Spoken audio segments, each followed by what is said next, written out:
बोला बोला बाबा बैद्यनाथ की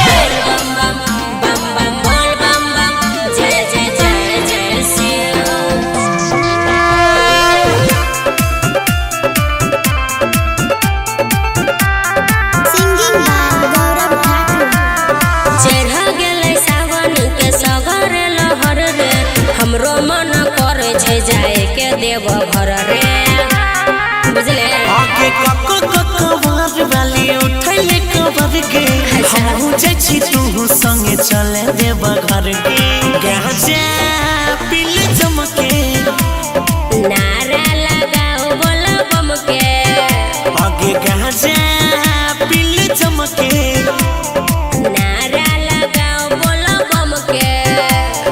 बोल बम बम बम बम बोल बम बम जय जय जय जय शिव क्रांति बाबू गणपति रिकॉर्डिंग स्टूडियो भवानीपुर कन्हा पधा के भरल गगरिया चली है डगर हाले हाले से दूर छै भोला बाबा के नगरिया गोर दुखैते पैदल चले से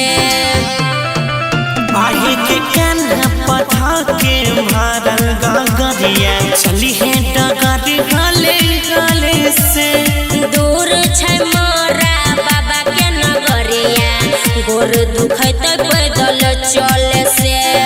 भेजे छे कठिन रहिया बहुत आसन गे रखी लगा के भोला बाबा पधियन गे बुझ गेलियै हम कनी देर तू ठहर रे पीछे पीछे चलबो हम तू आगा बढ़ रे गाजा पिल चमके नारा लगाओ बोला बम के आगे गाजा पिल चमके नारा लगाओ बोलो बम के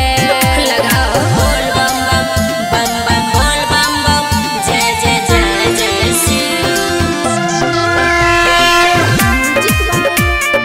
क्रांति बाबू गणपति रिकॉर्डिंग स्टूडियो भवानीपुर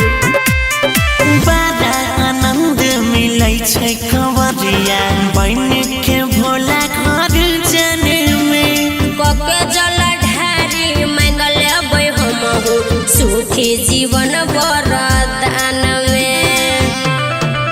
आगे के बड़ा आनंद मिलै छै कंवरिया बन के देव घर जने में